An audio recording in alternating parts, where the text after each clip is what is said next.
गरुडगमन तव चरणकमलमिह मनसि लसतु मम नित्यम्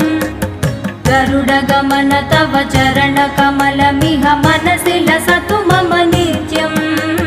मनसि लसतु मम नित्यम् मम तापमपाकुरु देव मम पापमपाकुरु देव मम तापमपाकुरु देव मम पापमपाकुरु देव जलजनयन विधिनमुचिहरण मुख विबुध